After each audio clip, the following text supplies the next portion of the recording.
Une chanson douce que me chantait ma maman. En suçant mon pouce, j'écoutais en m'endormant.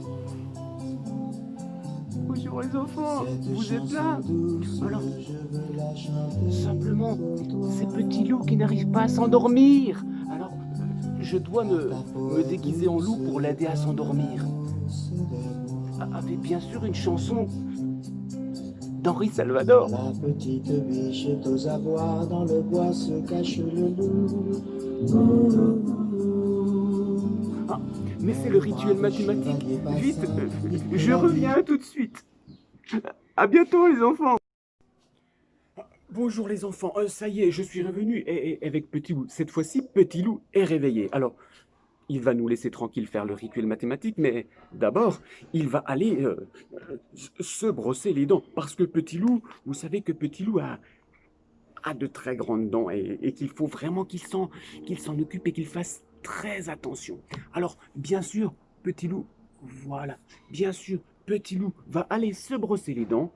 Et nous, pendant ce temps, nous allons faire le rituel mathématique, on le retrouvera après. Allez, Petit Loup, va vite te brosser les dents et laisse-nous faire le rituel mathématique. Alors, bien sûr, commençons, comme chaque fois, avec le petit jeu des cartes. Rappelez-vous ce jeu de cartes, le jeu de cartes que nous connaissons. Nous avons appris à jouer à la bataille. Rappelez-vous des 4 familles. Il y avait la famille des carreaux, alors que je peux peut-être vous mettre ici. La famille des carreaux, qui va tenir ici. La famille des cœurs, une autre famille rouge. Vous voyez que nous avons 2 familles rouges. Les carreaux et les cœurs. Nous avons aussi une autre famille qui sont la famille des pics. Hein. Alors, nous pouvons voir les pics avec justement cette petite fleur qui pique, on va dire. Et bien sûr, il nous reste la famille des... Cherchons la dernière famille. Voici la famille des trèfles. Cette petite feuille avec 3 lobes qu'on appelle un trèfle. Alors à chaque fois, bien sûr, rappelez-vous qu'il y a le numéro, le nombre. Ici, c'est le 10 de trèfle. Et pour vérifier, dans le petit rectangle à l'intérieur, nous pouvons compter le nombre de trèfles. 1, 2, 3, 4, 5, 6, 7, 8, 9, 10. Et nous voyons ici que 10, c'est bien 5 plus 5. Voici donc nos différentes familles de cartes. Nous avons donc la famille des carreaux, des piques, des cœurs et des trèfles. Alors bien sûr, nous pouvons jouer à trouver le numéro des cartes. Ici, vous avez tu as deviné, le 8 de pique. À la maison, si tu veux vérifier, tu peux mettre sur pause et compter le nombre de piques qu'il y a à l'intérieur. La famille des piques. Voici, je le mets avec sa famille. Nous avons ici la famille des...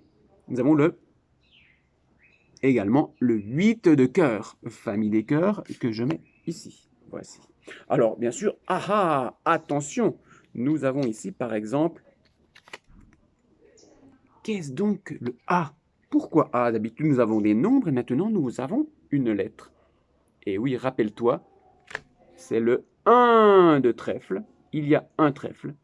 Mais le 1, pardon, on appelle ça l'as. Comme le 1, le numéro 1, le premier. Si tu es premier de la course, tu es un champion, tu es un as.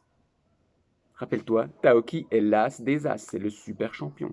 Alors ici donc, la famille des trèfles que je mets avec les trèfles. Et pour terminer, ici nous avons tu as deviné, le 9 de carreau. Alors si tu hésites entre le 9 et le 6, rappelle-toi que le 9 a déjà la tête en haut. Et pour te rappeler, mets sur pause et compte le nombre de petits objets qu'il y a à l'intérieur. Si tu as bien vu que c'était le 9, il doit y avoir 9 carreaux ici. Alors bien sûr, on peut jouer plus rapidement en se disant que nous avons ici le 2 de pique. Chez toi à la maison, essaye de trouver le plus rapidement possible le nombre et la famille. Tu as donc ici le... Oui, 3 de trèfle. Et bien sûr, ici le 5 de pique. Attention, continuons avec le 4 de carreau. Je continue avec le 7 de cœur. Vous voyez, à chaque fois, nous pouvons jouer avec les différentes familles. Attention, c'est parti, le 10 de cœur et le 8 de trèfle. Vous voyez, vous pouvez être plus rapide que moi encore. 3 de carreau, tu l'avais trouvé. Nous continuons avec quelque chose. Attention, celui-ci est aussi difficile. 9 de pique, tu l'as trouvé. Attention à ne pas confondre avec certaines autres cartes, comme le 6 de trèfle, tu l'avais fait. Attention à ne pas mélanger le 6 et le 9. Mais rappelle-toi qu'il y a aussi d'autres cartes, comme le roi de carreau. Alors, roi. En anglais, roi se dit king. C'est pour ça qu'il y a un K. Le roi de carreau. Rappelez-vous qu'à la bataille, la carte la plus forte va être l'as. Et la deuxième carte la plus forte sera le roi, justement, de carreau, de pique, de trèfle ou de cœur. Attention, autre carte. Tu connais celle-ci, c'est là. Ah, nous avons vu le roi. Maintenant, nous avons la reine. La reine qui se dit Queen aussi en anglais. Et rappelez-vous que lorsque nous avons fait la date, nous avons vu la musique de Queen, d'un groupe qui s'appelle Queen. Un groupe. Et c'était plutôt. Nous avions ce rythme-là avec le groupe Queen. Attention. Alors, bien sûr, il y a différentes reines, mais nous avons aussi d'autres cartes, comme par exemple le valet. Alors le valet, on va dire, c'est comme le chevalier qui va aider le roi et la reine et qui va les protéger. Alors la carte la plus forte sera bien sûr l'as, ensuite le roi, la dame, le valet, le 10, le 9, le 8, le 7, le 6, le 5, le 4, le 3 et le 2. Vous voyez que nous avons appris à compter à rebours, à l'envers. 10, 9, 8, 7, 6, 5, 4, 3, 2, 1. Et cette façon de compter trouve ici tout son sens puisqu'elle va vous aider à savoir quelle est la carte qui est plus forte qu'une autre. Car à la bataille, rappelle-toi, à la bataille, celui qui gagne est celui qui a remporté toutes les cartes. Quand il y a deux batailles, si j'ai le 8 contre le 6, le 8 est plus grand que le 6 parce qu'il 8, il y a plus d'objets que 6 objets. Donc, comme le 8 est plus grand, c'est lui qui remporte. Et bien sûr, il faut savoir la valeur des cartes. Alors, continuons avec les compléments à 10. Nous avions fait ce petit exercice la dernière fois. Le complément à 10, si je vous montre par exemple 2, combien manque-t-il pour aller jusqu'à 10 ? Tu as dû trouver, mets sur pause si tu as besoin de temps pour calculer et remets la vidéo pour voir la solution. Puisque je donne la solution maintenant, si j'ai 2 pour aller jusqu'à 10, il me faut 8 parce que 8 plus 2 égale 10. 8 plus les deux doigts qui sont là, ça fait bien 10. Attention, si j'ai 5, combien manque-t-il pour aller à 10 ? C'est assez facile. Rappelle-toi, tu as 10 doigts. Si j'ai 5 doigts, combien manque-t-il pour aller à 10 ? Il m'en manque 5. Parce que 5 plus 5 égale 10. Continuons avec le 7. Combien manque-t-il pour aller jusqu'à 10 ? Cherchons le complément à 10, c'est-à-dire le nombre qui manque pour aller jusqu'à 10. Si j'ai 7, tu as bien sûr trouvé qu'il fallait ajouter 3 parce que 7 plus 3 égale 10.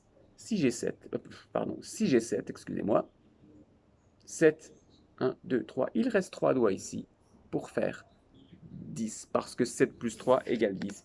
Et pour terminer, si j'ai le nombre, essayons de voir un autre nombre. Si j'ai le nombre, c'est parti, le nombre par exemple 1, combien manque-t-il pour aller jusqu'à 10 ? C'est très facile, tu as trouvé qu'il faut bien sûr 9 parce que 9 plus 1 égale 10 ou 1 plus 9. Si j'ai un doigt, combien en manque-t-il pour aller jusqu'à 10? Eh bien, il en manque 1, 2, 3, 4, 5, 6, 7, 8, 9. Parce que 9 plus 1 égale 10.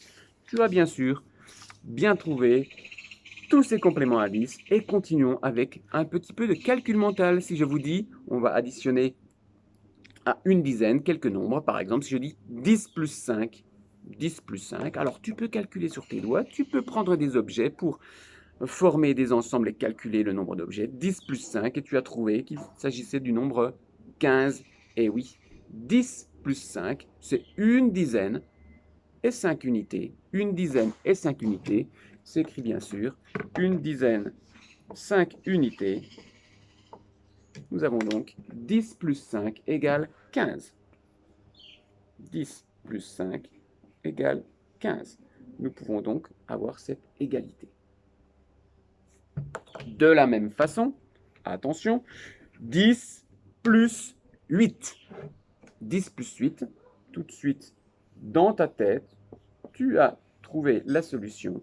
10 plus 8 égale, et oui, tu as trouvé qu'il s'agit du 18. Parce que si je mets les unités ensemble, 8 c'est 8 unités, 10, regardez, je mets les unités ensemble, 0 unité plus 8 unités font bien sûr 8 unités, il n'y a qu'une dizaine ici, donc la dizaine toute seule se retrouve là, 10 plus 8 égale 18. Attention, c'est parti, maintenant tu vas écrire 10, tu vas chercher le résultat de 10 plus 1. Et tout de suite, tu me dis que c'est le 11. Parce que 0 unité plus 1 unité égale 1 unité, et bien sûr, il reste une dizaine. 10 plus 1 égale 11. Attention, maintenant, nous allons faire des soustractions. 10 moins 5. Alors, avec 10, tu peux bien sûr te servir de tes doigts. Comme tu as 10 doigts, c'est facile de... Regardez, 10 moins 5. Alors, bien sûr, avec tes doigts. Si tu as 10 doigts et que tu en enlèves 5, combien en reste-t-il? Il en reste 5. Et oui, on peut dire que 10 moins 5 égale 5. Pourquoi? Parce que 5 plus 5 égale 10. Si j'ai 10 doigts, j'en soustrais, j'en enlève 5, il m'en reste 5, parce que 5 plus 5 égale 10. Attention, maintenant, tu vas faire 10 moins 8. 10 moins 8. Tu as 10 objets, tu en enlèves 8. Combien en reste-t-il? Je te rappelle que soustraire veut dire enlever, cacher. Alors qu'additionner, faire une addition, c'est ajouter, mettre en plus. Soustraire, c'est mettre en moins. Attention, tu as bien sûr trouvé que 10 moins 8 égale 2. Si j'ai 10 doigts et que j'en enlève 1, 2, 3, 4, 5, 6, 7, 8, il m'en reste bien sûr 2 parce que 2 plus 8 égale 10. Donc nous avons donc le résultat. 10 moins 8 égale 2. Nous terminerons sur cette petite soustraction. Alors bien sûr, rappelez-vous, les doubles. Le double de 2, c'est 4.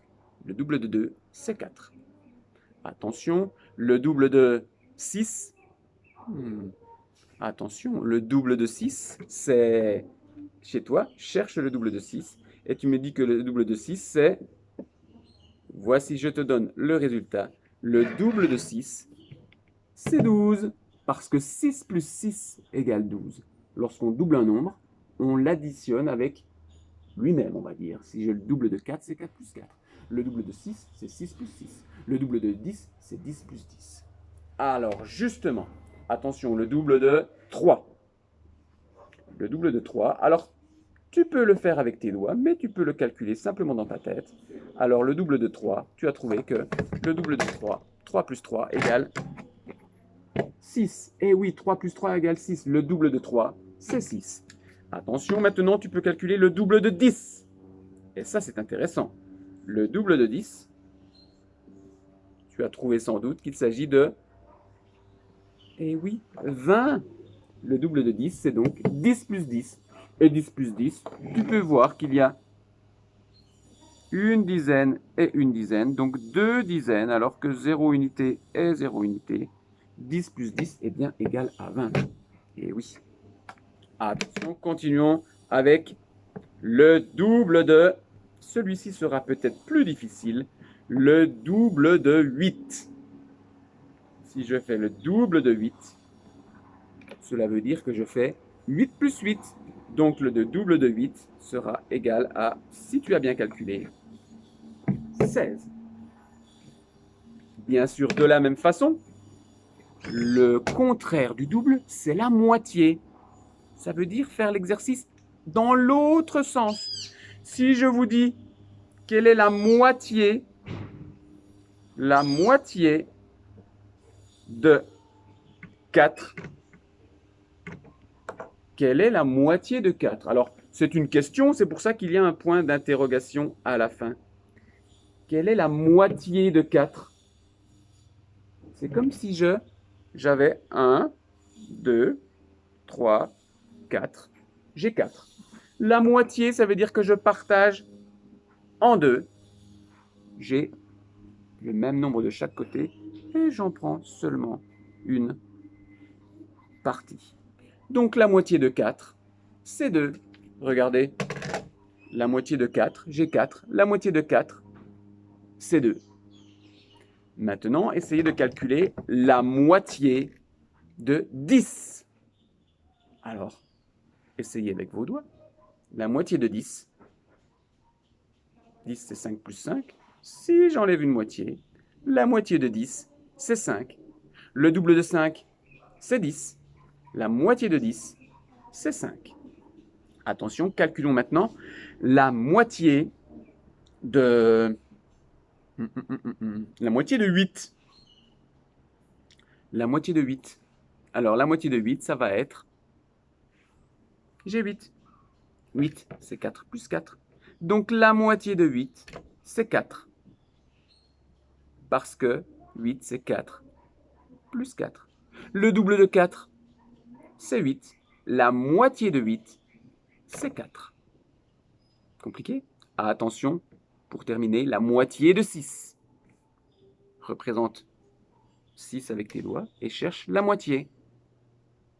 6, c'est 3 plus 3. Donc la moitié de 6, c'est 3. Le double de 3, c'est 6. La moitié de 6, c'est 3. La moitié, c'est le contraire du double. Voilà, tout simplement. Alors, terminons cette petite séance mathématique par une petite dictée de nombres. Bien sûr, attention, dictée de nombres, c'est-à-dire que j'écris un nombre sur l'ardoise, tu écris ce nombre en lettres, tu l'écris sous forme de centaines, de dizaines et d'unités, et tu m'écris l'addition correspondante. Vous allez voir, nous avons déjà fait ce travail, donc ce n'est pas difficile. Attention, c'est parti. Par exemple, le nombre...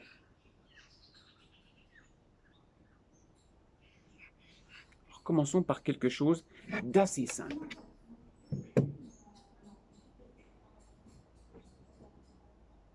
Tu as vu.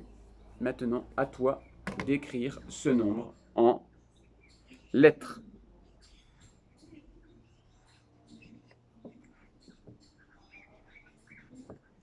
Tu peux travailler pendant que le maître travaille ou mettre sur pause.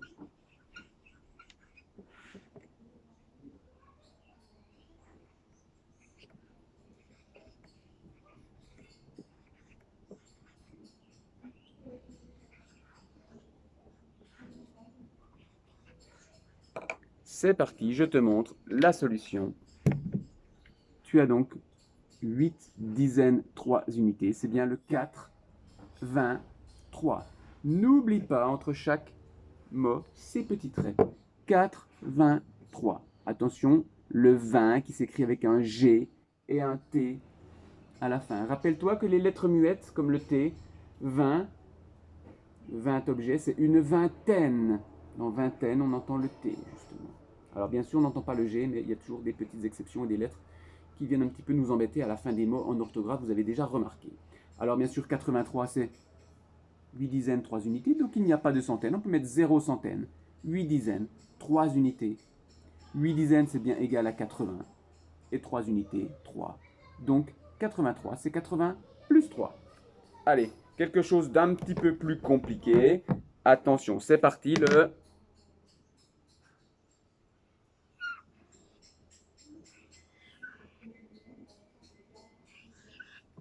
Voici, c'est parti. À toi à la maison, mets sur pause, prends le temps d'écrire en lettres, de réfléchir, n'oublie pas les petits traits entre les mots.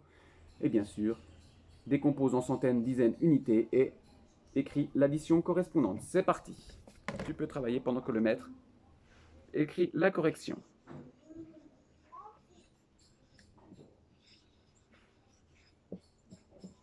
Alors, tu feras sans doute peut-être quelques erreurs d'orthographe, mais justement, on est là pour apprendre comment s'écrivent les chiffres qui forment ce nombre. Alors, c'est parti. Je vais te montrer la correction dans quelques secondes. C'est parti. Alors, voici le résultat. Tu as donc ici 206, 206. Rappelle-toi, le X fera 2, on s'en servira dans le mot deuxième, le T de 100 dans centaines. Et bien sûr, voilà, 6 on retrouvera dans 60. Le X de 6, parce que 6 paquets de 10 c'est 60, et le X de 6 on le retrouvera dans 60. Attention, 206 c'est bien 2 centaines, 0 dizaines et 6 unités, 200 plus 6, 206. Allez, un dernier pour terminer. C'est parti, tu vas écrire le... Attention.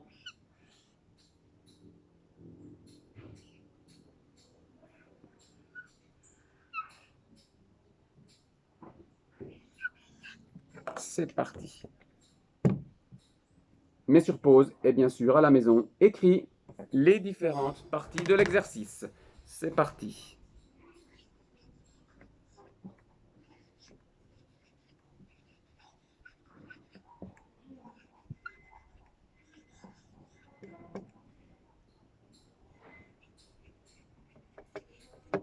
Alors, bien sûr, c'est un nombre assez long, donc bien sûr, fais attention d'avoir la place. Écris petit ou alors sur 2 lignes.